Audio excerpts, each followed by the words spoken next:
Hello again, book lovers, and this time I'm talking about Moll by Sian Rees, the subtitle being The Life and Times of Moll Flanders, at which some of you will say, but wait a minute, Moll Flanders didn't exist. She was a creation by Daniel Defoe. Indeed she was, but the idea of this book is that taking Moll Flanders' fictitious life as the trunk of the tree, we examine where the influences were that gave Daniel Defoe the ideas for this novel. Now, this is a little relic for me, as this is one of those many books that I bought while browsing in a second-hand bookshop. Not one that I had any intention of buying, but one that I thought might be interesting. And I was right. So, the author, Sian Rees, was born in Cornwall and is yet another of these historians with a degree from Oxford. The wiki article about her says she is particularly interested in the social and maritime history of the 17th and 18th centuries. And how. This is very enthusiastically written and it sucked me in. My preference is for very ancient history, but I do like to dip my toes into, well, just about any time, anywhere really. So let's imagine the life of Moll Flanders and take it piece by piece and see some parallel stories, of which there are many. This is a book that takes in transportation, piracy, white slavery, and so should come with a plethora of trigger warnings for those that might get triggered.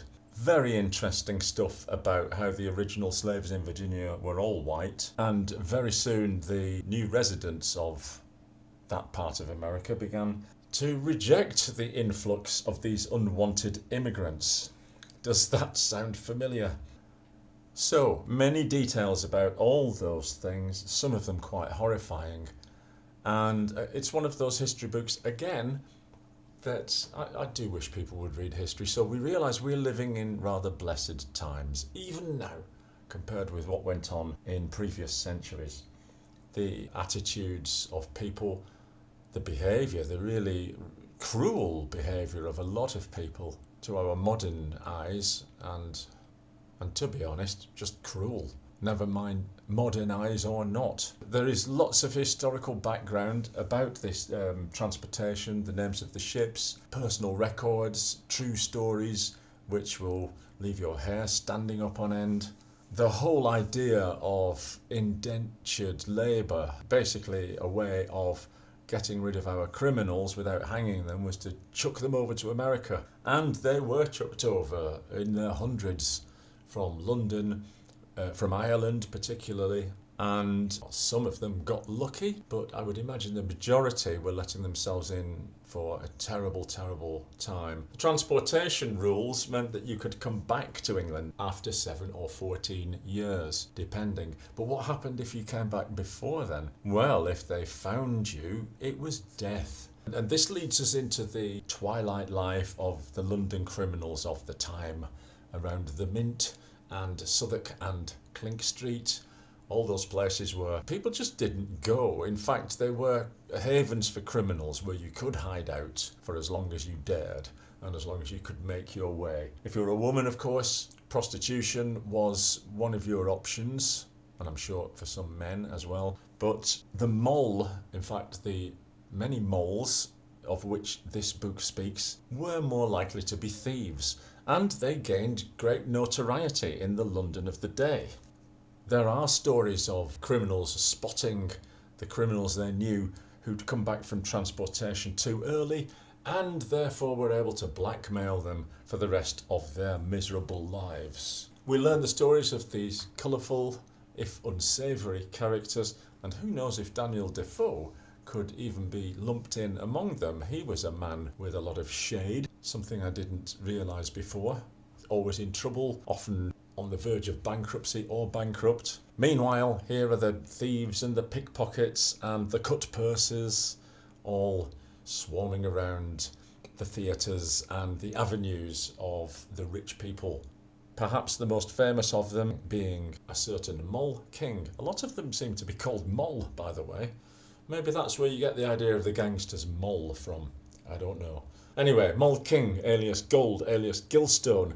And there's another problem. A lot of these people have many names and are quite difficult to trace. She had a nice little line in going into churches and starting to pray in the pews with a pair of false arms and hands, so that she could fool the person next to her into thinking that her hands were occupied in praying, while she could, in a leisurely fashion, rummage through the pockets and the purses of whoever might be to her right or left. Of course, this is a very dangerous pastime. These thieves, yes, they got away with it for many years in some cases, but not many of them seemed to get away with it forever, and they ended up in Newgate, either being imprisoned or hanged or transported. There are some fantastic stories here of how the rival gangs wanted to stitch each other up. For example, there was somebody who planted a silver box into the pockets of one of the women thieves and got her searched, and lo and behold, out fell the silver box, which was worth just enough to have her hanged, and therefore she was beholden to the person that played the trick on her. There are all kinds of these treacherous goings on. This is, of course, the sort of ambience in which the Beggar's Opera sprung up, so we're in Mac the Knife territory, and the book bowls along, telling the story of Moll, or the concurrent stories of real people, taking us into the 1720s. The book is in 3 parts, and just when you think it's sort of finished at the end of part 2, with all the toings and froings, having Moll finally settle in Maryland, then return to England to see out the rest of her life, we embark upon part 3. Well, by this time I was quite into this book, and part 3 was a sort of extension, and we learn about Daniel Defoe with a brief biography of some 10 pages, and then we learn about Moll King in rather more detail, as she had a very interesting life. And right at the end we bump into perhaps the most despicable of the despicable characters, a chap called Jonathan Wild, who called himself the Thief-Taker General of Great Britain. Well, that sounds good, doesn't it? Until you realise, of course, that he sent thieves out to rob houses and then just betrayed them to the authorities. Or some of his thieves would infiltrate other gangs of thieves and then turn King's evidence, as it was said, and simply say,